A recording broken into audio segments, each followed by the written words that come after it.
Hello friends, welcome back to our channel. तो आज की इस वीडियो में हम बात करने वाले हैं मानता नेटवर्क यानी मानता कॉइन के बारे में, जिसकी प्राइस में आप देखोगे वन डे मूवमेंट के अकॉर्डिंग यहाँ पे रिकवरी देखने को मिल रही है। अगर हम बात करें इसके 7 डे परफॉर्मेंस की, तो उसके अकॉर्डिंग आप देखोगे इसके प्राइस में हमें डंपिंग देखने को मिल रही थी। तो आज के इस वीडियो में हम बात करने वाले हैं कि क्या मांटा के प्राइस में अगेन हमें रिकवरी देखने को मिलेगी। अगर ऐसा होता है तो इसका अपकमिंग टारगेट क्या हो सकता है और उस टारगेट को अचीव करने के लिए हमें अपने कॉइन को कितने लॉन्ग या शॉर्ट ड्यूरेशन तक होल्ड करके रखना पड़ेगा। प्लस अगर अभी तक मानता में किसी ने एंट्री नहीं की और अब करना चाहते हैं तो उनके बाइंग के लिए सूटेबल पॉइंट क्या हो सकता है, सेलिंग के लिए सूटेबल पॉइंट क्या होगा। तो अगर आप मानता में इन्वेस्टमेंट करते हो या करना चाहते हो तो ये वीडियो आपके लिए काफी इंपॉर्टेंट होने वाली है, क्योंकि इसके साथ ही मैं आपको इसमें बताऊंगी कि मार्केट कैप और वॉल्यूम में क्या चेंजेस देखने को मिली है, रैंकिंग में क्या कुछ हुआ है, circulating supply, total supply, maximum supply. हम इसके प्राइस परफॉर्मेंस को भी चेक करेंगे। लेटेस्ट अपडेट के लिए ट्विटर पे विजिट करेंगे और डीप इन्फॉर्मेशन के लिए हम इसके वेबसाइट को भी एनालाइज करने वाले हैं। देन इस वीडियो के एंड में मैं इसके एक्सचेंजेस पे भी बात करूंगी और ट्रेडिंग व्यू पे हम इसके चार्ट पैटर्न को भी एनालाइज करने वाले हैं। तो आप इस वीडियो के साथ एंड तक बने रहना। अगर कोई डाउट हो तो कमेंट सेक्शन में पूछना, मैं आपके हर एक कमेंट का रिप्लाई करूंगी। तो चलिए फिर आज की इस वीडियो को स्टार्ट करते हैं। तो प्रेजेंट प्राइस की अगर हम बात करें मानता की, तो 0.64 पे है। मार्केट कैप अप में है और वॉल्यूम भी अप में है, लेकिन परसेंटेज काफी कम है। मैं आपको बता दूं कि सितंबर मंथ तक भी इसके प्राइस में हमें अप एंड डाउन ही देखने को मिलेंगी, इसके प्राइस में फ्लक्चुएशन ही देखने को मिलेगी। इसके साथ ही मैं आपको बता दूं कि मानता में फर्स्ट वन जो मैंने बाइंग करवाई है वो 0.80 पे करवाई है, सेकेंड एंट्री हमारी 0.60 पे हुई है। तो अगर आपने मेरे गिवन पॉइंट के अकॉर्डिंग इसमें एंट्री की है तो इस वीडियो के साथ एंड तक बने रहना, क्योंकि फर्दर के लिए मैं आपको बताऊंगी कि अब आपको अपने कॉइन के साथ क्या चीजें यहाँ पे करनी है। बात करें मानता की टोटल सप्लाई की, तो 1 मिलियन के अराउंड है। मैक्सिमम सप्लाई का डेटा मेंशन नहीं किया गया है। दैट मीन्स कि जैसे जैसे इसकी यूज के शॉर्ट डिमांड मार्केट में बढ़ती रहेगी, वैसे वैसे इसके जो कॉइन्स हैं वो टाइम टू टाइम मार्केट में लॉन्च होते रहेंगे। प्राइस परफॉर्मेंस की बात करें तो 1 डे के अकॉर्डिंग लो है तो 0.60 तक लो है, हाई है तो 0.65 पे हाई है। ऑल टाइम हाई 2024 में ही था जब इसने $4+ तक को हिट किया था। लो की बात करें तो वो भी 2024 में ही था जब इसका प्राइस डाउन में आया था 0.55 तक। मैं आपको बता दूं कि ये जो प्रोजेक्ट है, ये ट्विटर हैंडल पे इसकी जो प्रोफाइल है वो 2020 से है, लेकिन मार्केट में इसके प्राइस में अप एंड डाउन दोनों हमें 2024 में ही देखने को मिल रही हैं। बात कर लेते हैं इस प्रोजेक्ट के बारे में। तो आप देखोगे इथेरियम इकोसिस्टम बेस्ड ये प्रोजेक्ट है, वेब3 पे वर्क करता है, प्लस लेयर 2 का है। तो इसके जो यूज केस हैं वो अपकमिंग डेज में आपको देखने को मिलेंगे और यूज केस के साथ ही डिमांड बढ़ेगी और इसके प्राइस में भी आपको अच्छी खासी हाइक देखने को मिल सकती है।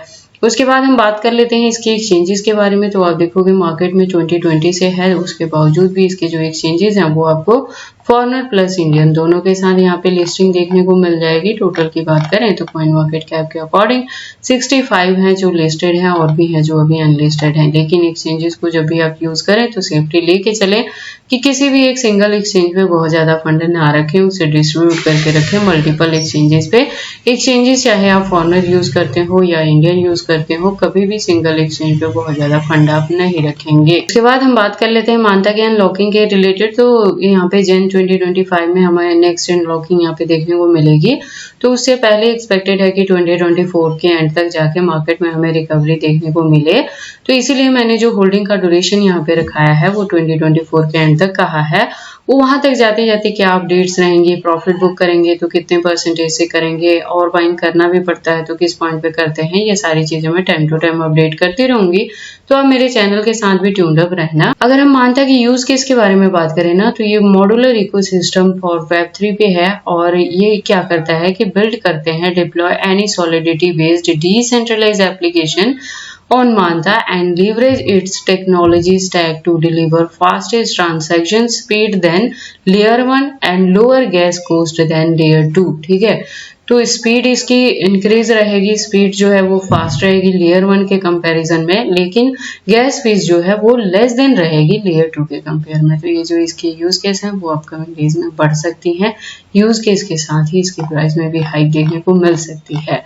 लेटेस्ट अपडेट के लिए ट्विटर पे विजिट करते हैं। ट्विटर पे आप देखोगे इसकी प्रोफाइल वेरीफाइड है, ज्वाइनिंग 2020 से है, कम्युनिटी 779.5K की है। अपडेट्स की बात करें तो अकाउंट भी रेगुलर अपडेटेड है। आज की डेट में भी हमें यहाँ पे मल्टीपल अपडेट देखने को मिल रही हैं।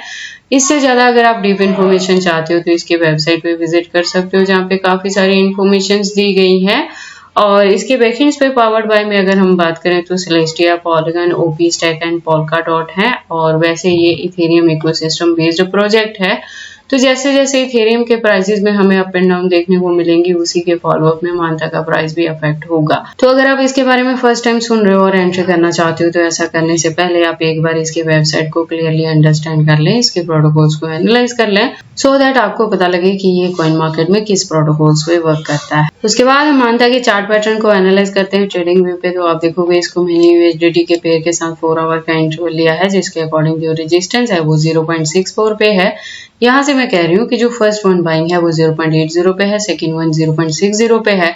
तो मेरे गिवन पॉइंट पे अगर आपने यहाँ पे 2 एंट्री की है तो थर्ड एंट्री करने की आपको जरूरत नहीं है, आपने उसी को होल्ड करके रखना है और होल्डिंग का ड्यूरेशन एटलीस्ट 2024 के एंड तक लेके चलना है। वो मैंने आपको लास्ट वीडियो में भी बता दिया था। वहां तक जाते जाते मार्केट में रिकवरी देखने को मिलेगी और एक्सपेक्टेड है कि मांटा इजिली $2 to $3 तक भी जा सकता है। तो वहां पे जाके हम डिसाइड करेंगे कि कितने परसेंटेज से प्रॉफिट बुक करना है, कितने को होल्ड करके रखना है। तो अगर आपने मेरे गिवन पॉइंट पे एंट्री की है तो चैनल के साथ ट्यून्ड अप रहना, क्योंकि मैं टाइम टू टाइम यहाँ पे अपडेट करती रहूंगी। मानता में हमारी खुद की भी इन्वेस्टमेंट यहाँ पे रहती है। और प्रेजेंट मोमेंट की अगर हम बात करें तो आप देखोगे मार्केट ऑल ओवर ही डाउन में जा रहा है, जहाँ पे BTC 57 तक आ गया। हालांकि अगर आप मेरे चैनल पे पुराने हो तो मैं आपको टाइम टू टाइम अपडेट करती रही हूँ कि जो सितंबर मंथ रहेगा यहाँ भी हमें प्राइसेस में फ्लक्चुएशन ही देखने को मिलेंगे, बहुत ज्यादा स्ट्रॉन्ग रिकवरी यहाँ पे नहीं होगी। जो स्ट्रॉन्ग रिकवरी है अक्टूबर एंड तक जाके यहाँ पे देखने को मिल सकती है। और मैंने आपको जैसे पहले भी बताया कि मानता जो नेटवर्क है वो इथेरियम इकोसिस्टम बेस्ड है। तो जैसे जैसे इथेरियम का प्राइस यहाँ पे अफेक्ट होगा उसी के फॉलोअप में मानता के प्राइस में भी आपको अप एंड डाउन देखने को मिलेंगी। इथेरियम की बात करें पिछले दिनों में ये 3000 प्लस जा रहा था, अभी आप देखोगे 24 के अराउंड आ चुका है। तो ये भी एक रीजन है कि हमें मानता के प्राइसेस में डंपिंग देखने को मिल रही है। जैसे जैसे यहाँ पे रिकवरी देखने को मिलेगी अगेन ये सारी चीजें ट्रैक पे आ सकती हैं। और इसी के बिटवीन में अगर हमें यहाँ पे बुल रन देखने को मिलती है तो हो सकता है कि मानता अपना न्यू ऑल टाइम हाई यहाँ पे क्रिएट करे और $5 to $6 तक भी रीच कर जाए, तो चीजें अच्छी देखने को मिल सकती हैं। इसलिए हमें इसे होल्ड करके रखना है। और अगर किसी की मानता में एंट्री है $1 या $2 के अराउंड भी, तब भी प्रेजेंट मोमेंट में इसकी डंपिंग को देख के पैनिक ना हो, लॉस बुक ना करें, अपने कॉइन को होल्ड करके रखें एटलीस्ट 2024 के एंड तक। वहां के बाद ही हम यहाँ से प्रॉफिट भी बुक करेंगे या एग्जिट करना हुआ तो वो सारी चीजें मैं अपडेट करती रहूंगी।